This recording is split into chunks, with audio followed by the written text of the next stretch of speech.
Suite de la semaine de l'éco. Comment sauver l'industrie française ? Le plan de relance du gouvernement y consacre 35 milliards d'euros, auxquels s'ajoutent 7 milliards pour développer une filière hydrogène. Est-ce suffisant pour innover, relocaliser et réindustrialiser le pays ? On en parle tout de suite avec mes invités. Pascale Johannin, directrice générale de la Fondation Robert Schuman. Élie Cohen, économiste et directeur de recherche émérite au CNRS. Et par liaison, Céline Antonin, économiste à l'OFCE. 35 milliards d'euros pour sauver l'industrie, dont 20 milliards de baisse d'impôts sur 2 ans, 3 milliards pour renforcer les fonds propres des entreprises en difficulté. Enfin, l'État subventionnera à hauteur d'1 milliard les entreprises pour l'achat de robots, de logiciels ou encore celles qui ont un projet de relocalisation. Élie Cohen, on va procéder par ordre de grandeur. 20 milliards de baisse d'impôts sans contrepartie, était-ce bien la priorité ? Si vous voulez, le débat sur les impôts de production en France est un très vieux débat. C'est un sujet qui ressort périodiquement lorsque, par exemple, Bruno Le Maire est arrivé au pouvoir. Il a lancé ce chantier sur le pacte productif. Et déjà, le premier sujet, c'était que les Français payent des impôts de production 5 fois plus importants qu'en Allemagne. Donc, indépendamment de Covid, de relance ou autre, il y avait cette problématique du différentiel de compétitivité fiscale entre la France et l'Allemagne qui se logeait essentiellement dans cette histoire des impôts de production. Donc, qu'on veuille baisser les impôts de production, c'est tout à fait logique et nécessaire. La question... Sans ciblage, sans contrepartie. Non. Si vous avez un écart de compétitivité en matière d'impôts de production qui est de 1 à 5 avec l'Allemagne, vous n'avez pas besoin de prétexte. Vous avez un problème de compétitivité, point. Quand vous écoutiez Carlos Ghosn qui expliquait pourquoi il ne localisait plus d'usines en France, pourquoi il allait en Turquie, au Maroc et ailleurs, il disait charge sociale, impôt de production. À l'époque, il disait taxe professionnelle, et puis après, il a dit... Entre-temps, les charges sociales ont baissé, maintenant on baisse les impôts de production. Voilà, donc si vous voulez, ça c'est un point fondamental. De même qu'il y avait les problèmes de réglementation environnementale pour la localisation des industries chimiques, et de même qu'il y avait la réglementation sociale pour la souplesse d'embauche et de débauche. Donc si vous voulez, ça fait partie des points permanents. Et le sujet d'étonnement peut-être, c'est qu'alors qu'on attendait un plan de relance, c'est pas vraiment un plan de relance qu'on a. En fait, c'est un plan de réforme structurelle dont on a beaucoup parlé depuis longtemps et qui arrive maintenant, et dont l'un des chapitres importants, c'est le chapitre compétitivité, avec effectivement l'impôt des baisses de production.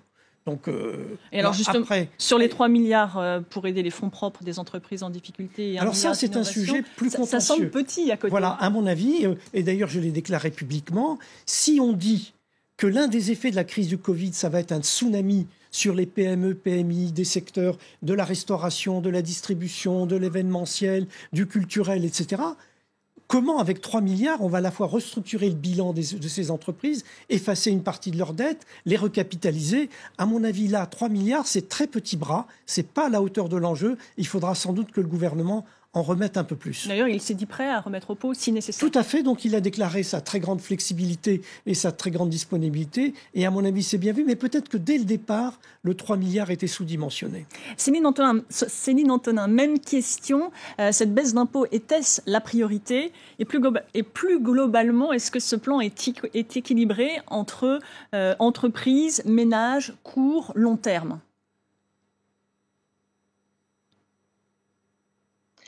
Alors, je vais en partie reprendre ce qui a été dit. Je crois qu'il y a un consensus au sein des économistes pour dire, comme l'avait d'ailleurs assez récemment déclaré aussi le Conseil d'analyse économique, pour dire que la baisse des impôts de production, c'est une bonne chose. On est effectivement à 3,2% du PIB en France en termes d'impôts de production.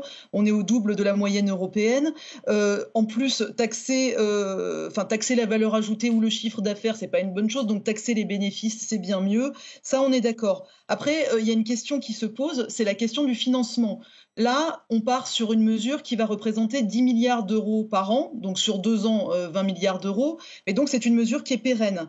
Alors, moi, ce qui me paraît, c'est que de toute façon, cette mesure, il aurait fallu la prendre, mais est-ce qu'il n'aurait pas fallu la prendre dans le cadre d'une réforme fiscale plus générale, où on aurait discuté de la question plus globale de la fiscalité des entreprises, mais aussi des ménages? Parce qu'il faut voir que ce manque à gagner, il va falloir le compenser, sinon on va avoir un déficit structurel. Donc, comment on va compenser ce manque à gagner, sachant qu'en parallèle, on a aussi la baisse de l'impôt sur les sociétés. Donc ça, c'est une première question.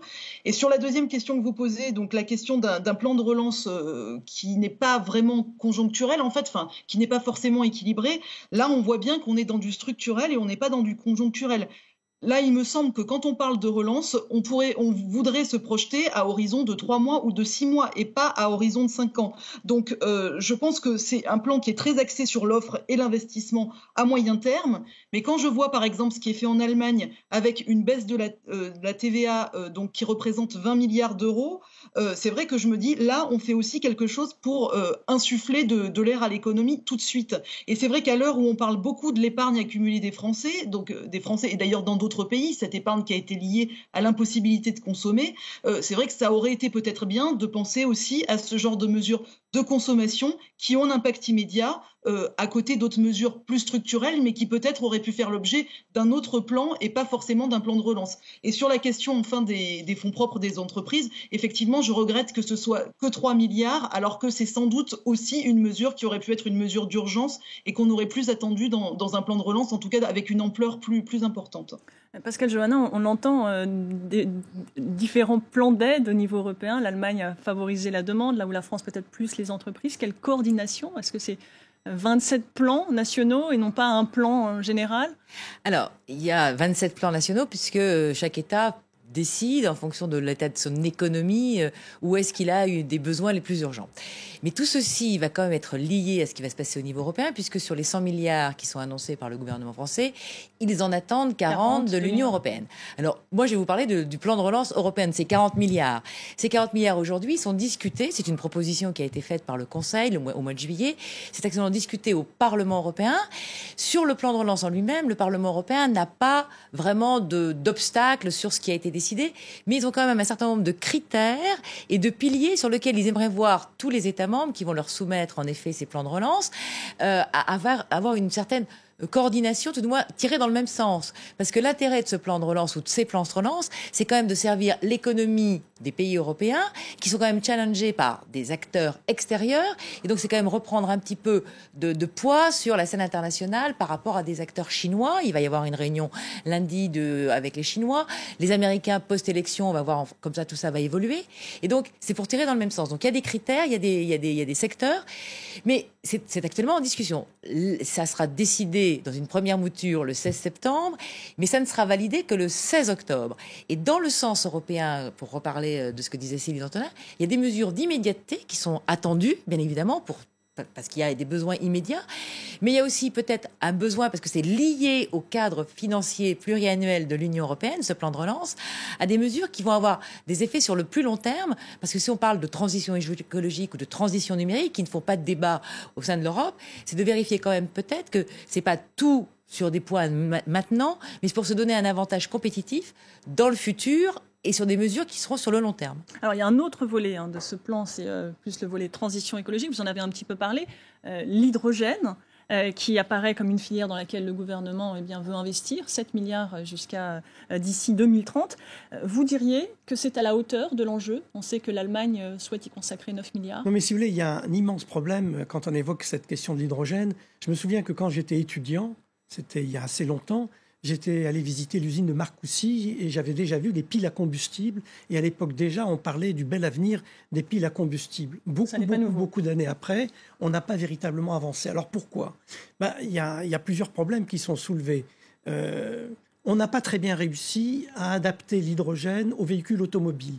Donc avec le temps, on s'est dit peut-être qu'il faut changer plutôt à des moyens de transport plus pondéreux, comme des camions, des trains, etc. Donc le focus s'est un peu déplacé. Ensuite, pour que ça ait un sens, la production d'hydrogène, il faut le produire à partir d'une énergie propre. Parce que produire de l'hydrogène, ça consomme beaucoup d'électricité. C'est une opération d'électrolyse.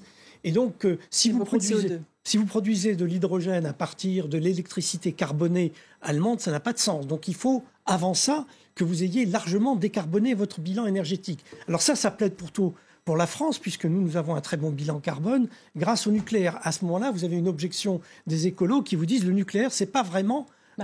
c'est plutôt des déchets. Voilà, ça génère des déchets, même si c'est idéal d'un point de vue des émissions de CO2, du point de vue écologique d'ensemble, ça ne l'est pas. Donc il y a beaucoup de problèmes à régler, et du coup... on comprend que l'Allemagne mette beaucoup plus de moyens parce que, l'industrie automobile chez eux est au moins 2 fois plus importante que la nôtre.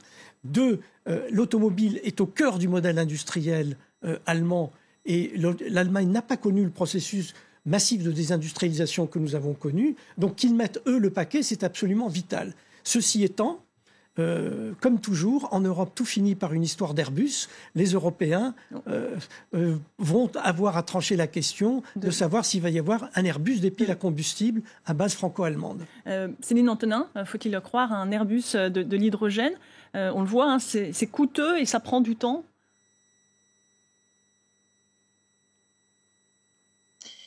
Alors oui, c'est coûteux et ça prend du temps et je voudrais rebondir sur ce qui a été dit. C'est vrai que finalement, ça pose aussi la question de manière générale des énergies renouvelables et notamment du choix qu'a fait l'Allemagne, donc de s'axer depuis très longtemps sur les énergies renouvelables. Mais paradoxalement, pour sa consommation d'électricité, c'est vrai qu'elle est contente de trouver aussi la France qui est un producteur d'appoint et qui lui permet de gérer justement éventuellement l'intermittence qu'elle a dans sa production d'électricité. Donc ce que je veux dire par là, c'est que les énergies non renouvelables, c'est un investissement qui est à très long terme et que, en fait, pour l'instant, on ne peut pas encore se passer des énergies fossiles. Donc tout ça, là encore, rappelle que c'est vraiment un horizon très long et ce qui pose également problème, c'est la question des coûts.